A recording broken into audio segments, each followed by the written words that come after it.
these? I got a little obsessed with mine. In fact, I got a little obsessed with all my stuff. Have you ever wondered where all the stuff we buy comes from and where it goes when we throw it out? I couldn't stop wondering about that, so I looked it up.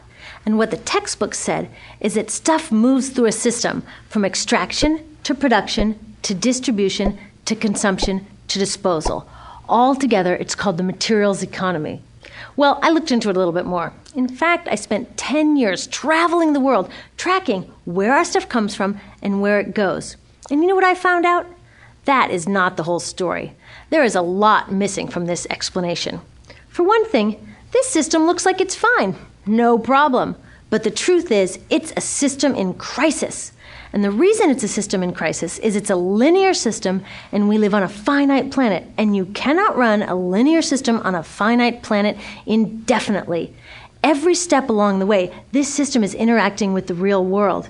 In real life, it's not happening on a blank white page. It's interacting with societies, cultures, economies, the environment. And all along the way, it's bumping up against limits. Limits we don't see here because the diagram is incomplete. So let's go back through. Let's fill in some of the blanks and see what's missing. Well, one of the most important things that's missing is people. Yes, people. People live and work all along this system. And some people in this system matter a little more than others. Some have a little more say. Who are they? Well, let's start with the government. Now, my friends tell me I should use a tank to symbolize the government, and that's true in many countries and increasingly in our own. After all, more than 50% of our federal tax money is now going to the military. But I'm using a person to symbolize the government because I hold true to the vision and values the government should be of the people, by the people, for the people. It's the government's job to watch out for us, to take care of us. That's their job. Then along came the corporation. Now, the reason the corporation looks bigger than the government is that the corporation is bigger than the government. Of the 100 largest economies on Earth now, 51 are corporations. And as the corporation has grown in size and power, we've seen a little change in the government where they're a little more concerned in making sure everything's working out for those guys than for us. Okay, so let's see what else is missing from this picture.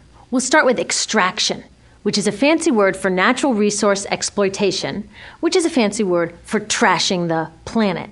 What this looks like is we chop down the trees, we blow up mountains to get the metals inside, we use up all the water, and we wipe out the animals. So here we are running up against our first limit. We are running out of resources. We are using too much stuff. Now, I know this can be hard to hear, but it's the truth, so we've got to deal with it. In the past 3 decades alone, 1/3 of the planet's natural resource space has been consumed. Gone.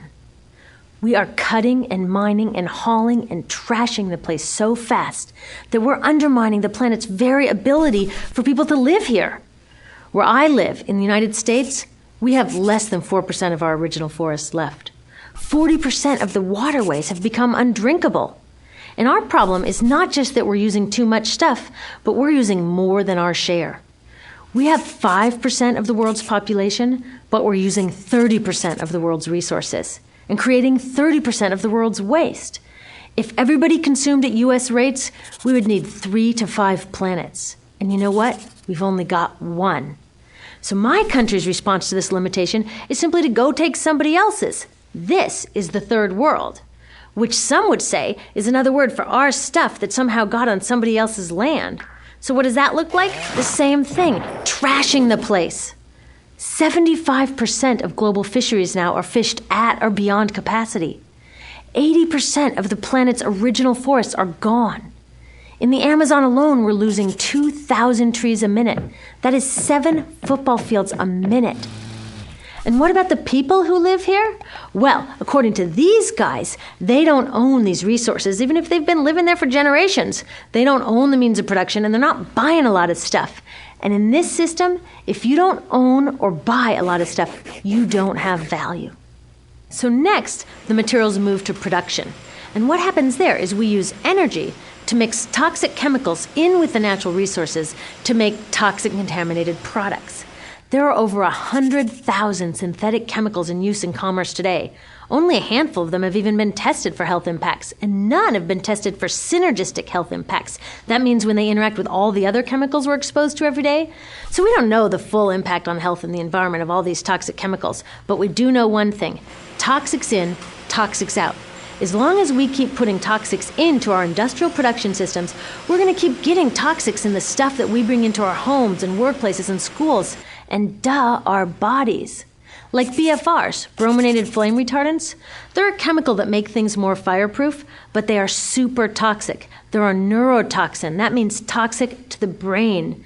What are we even doing using a chemical like this? Yet we put it in our computers, our appliances, couches, mattresses, even some pillows. In fact, we take our pillows, we douse them in a neurotoxin, then we bring them home and put our heads on them for 8 hours a night to sleep. Now, I don't know, but it seems to me in this country with so much potential, we could think of a better way to stop our heads from catching on fire at night. Now, these toxics build up the food chain and concentrate in our bodies. Do you know what is the food at the top of the food chain with the highest level of many toxic contaminants? Human breast milk. That means that we've reached a point where the smallest members of our societies, our babies, are getting the highest lifetime dose of toxic chemicals from breastfeeding from their mothers. Is that not an incredible violation? Breastfeeding must be the most fundamental human act of nurturing. It should be sacred and safe. Now, breastfeeding is still best, and mothers should definitely keep breastfeeding, but we should protect it. They should protect it. I thought they were looking out for us. And of course, the people who bear the biggest brunt of these toxic chemicals are the factory workers, many of whom are women of reproductive age. They're working with reproductive toxins, carcinogens, and more. Now I ask you, what kind of woman of reproductive age would work in a job exposed to reproductive toxins except for a woman with no other option? And that's one of the beauties of this system. The erosion of local environments and economies here ensures a constant supply of people with no other option. Globally, 200,000 people a day are moving from environments that have sustained them for generations into cities, many to live in slums, looking for work, no matter how toxic that work may be. So you see, it's not just resources that are wasted along this system, but people too. Whole communities get wasted. Yep, toxics in, toxics out. A lot of the toxics leave the factories in products, but even more leave as byproducts or pollution. And it's a lot of pollution. In the U.S., our industry admits to releasing over 4 billion pounds of toxic chemicals a year. And it's probably a lot more because that's only what they admit. So that's another limit, because yuck, who wants to look at and smell 4 billion pounds of toxic chemicals a year? So what do? Move the dirty factories overseas, pollute someone else's land. But surprise, a lot of that pollution is coming right back at us, carried by wind currents. So what happens after all these natural resources are turned into products? Well, it moves here for distribution. Now, distribution means selling all the toxic contaminated junk as quickly as possible. The goal here is to keep the prices down, keep the people buying, and keep the inventory moving. How do they keep the prices down? Well, they don't pay the store workers very much, and they skimp on health insurance every time they can. It's all about externalizing the costs. What that means is that the real costs of making stuff aren't captured in the price. In other words, we aren't paying for the stuff we buy. I was thinking about this the other day. I was walking to work and I wanted to listen to the news, so I popped into a Radio Shack to buy a radio. I found this cute little green radio for $4.99. I was standing there in line to buy this thing, and I was thinking, how could $4.99 possibly capture the cost of making this radio and getting it into my hands? The metal was probably mined in South Africa. The petroleum was probably drilled in Iraq. The plastics were probably produced in China. And maybe the whole thing was assembled by some 15-year-old in a maquiladora in Mexico. $4.99 wouldn't even pay the rent for the shelf space it occupied until I came along, let alone part of the staff guy's salary who helped me pick it out, or the multiple ocean cruises and truck rides pieces of this radio went on. That's how I realized I didn't pay for the radio. So who did pay? Well, these people paid with the loss of their natural resource space. These people paid with the loss of their clean air, with increasing asthma and cancer rates. Kids in the Congo paid with their future. 30% of the kids in the Congo now have dropped out of school to mine coltan, a metal we need for our cheap and disposable electronics. These people even paid by having to cover their own health insurance. All along this system, people pitched in so I could get this radio for $4.99. And none of these contributions are recorded in any accounts book. That's what I mean by the company owners externalized the true costs of production. And that brings us to the golden arrow of consumption. This is the heart of the system, the engine that drives it. It is so important that protecting this arrow has become the top priority for both of these guys. That's why after 9/11, when our country was in shock, and President Bush could have suggested any number of appropriate things, to grieve, to pray, to hope.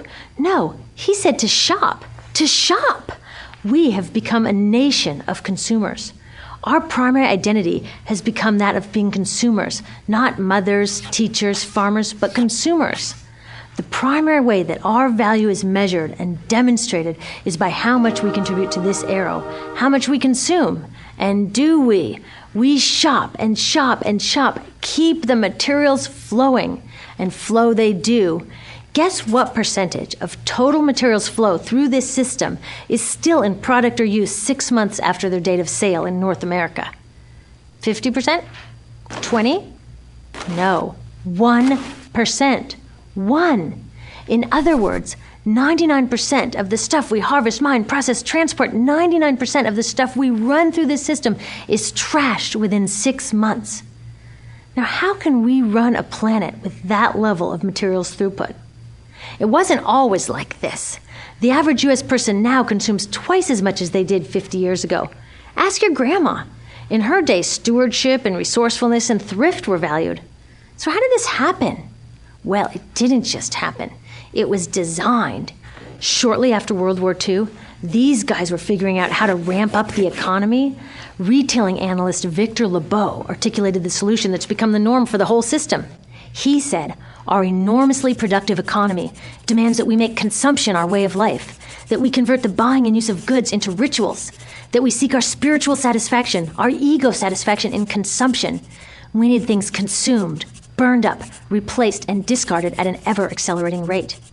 President Eisenhower's Council of Economic Advisors chairman said that the American economy's ultimate purpose is to produce more consumer goods. More consumer goods? Our ultimate purpose? Not provide health care or education or safe transportation or sustainability or justice? Consumer goods? How did they get us to jump on board this program so enthusiastically? Well, two of their most effective strategies are planned obsolescence and perceived obsolescence. Planned obsolescence is another word for designed for the dump. It means they actually make stuff to be useless as quickly as possible, so we'll chuck it and buy a new one.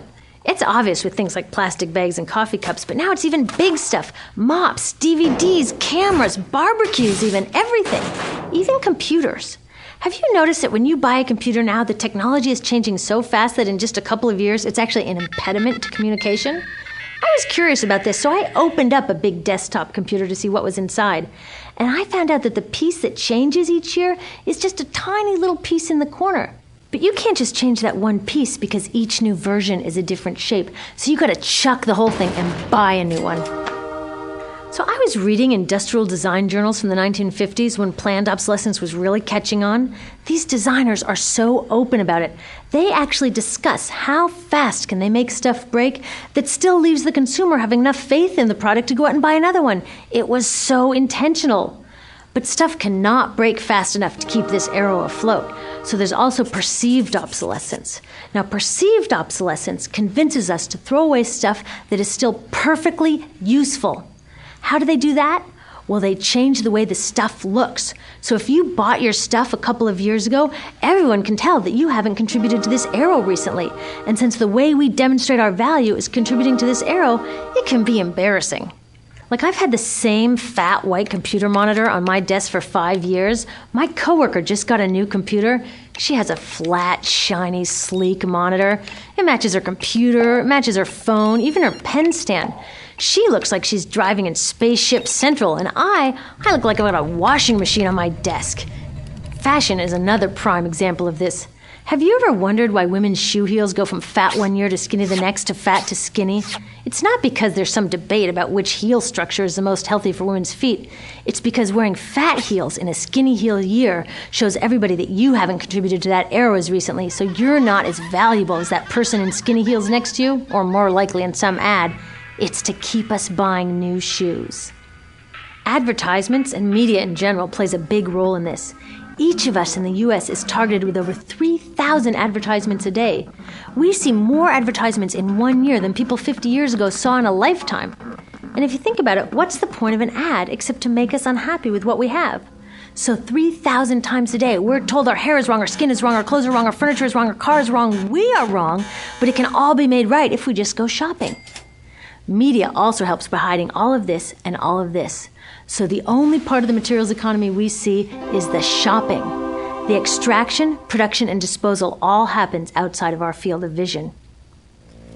So in the US, we have more stuff than ever before, but polls show that our national happiness is actually declining. Our national happiness peaked in the 1950s, the same time that this consumption mania exploded. Interesting coincidence. I think I know why.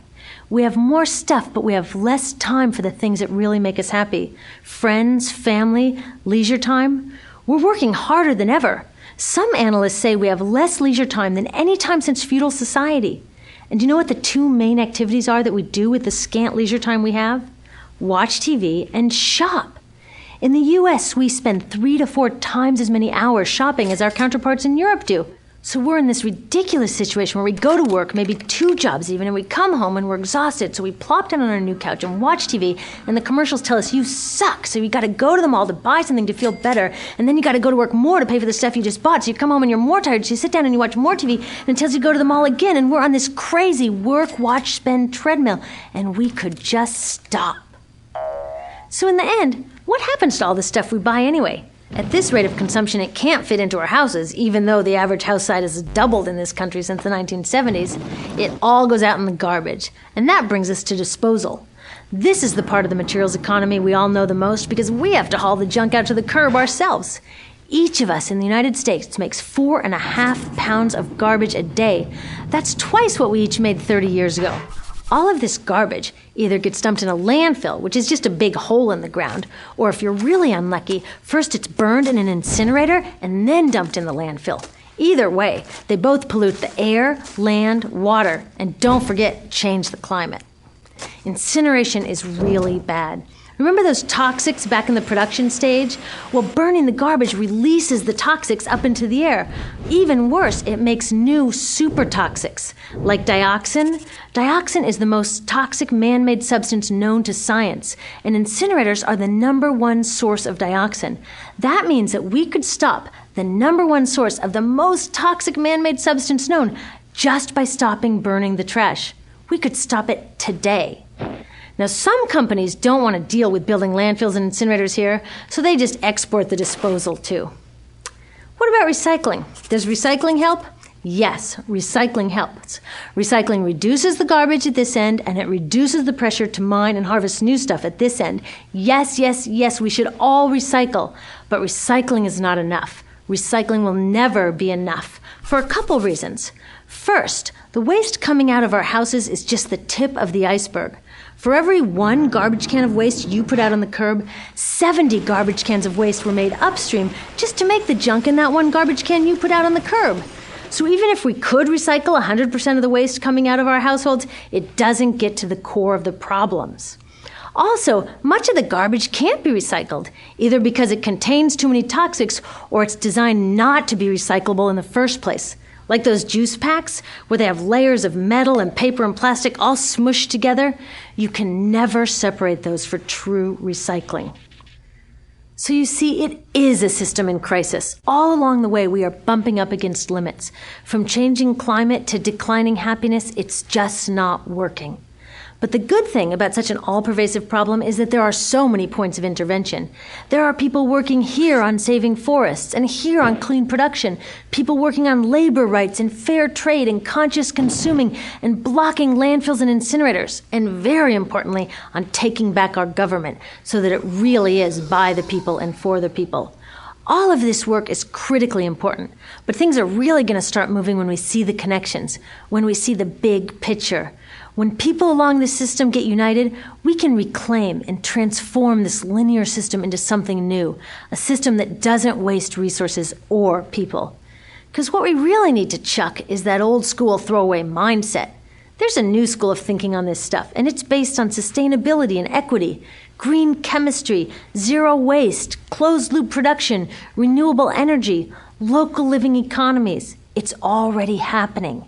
Now, some say it's unrealistic, idealistic that it can't happen, But I say the ones who are unrealistic are those that want to continue with the old path. That's dreaming. Remember, that old way didn't just happen. It's not like gravity that we've just got to live with. People created it, and we're people too. So let's create something new.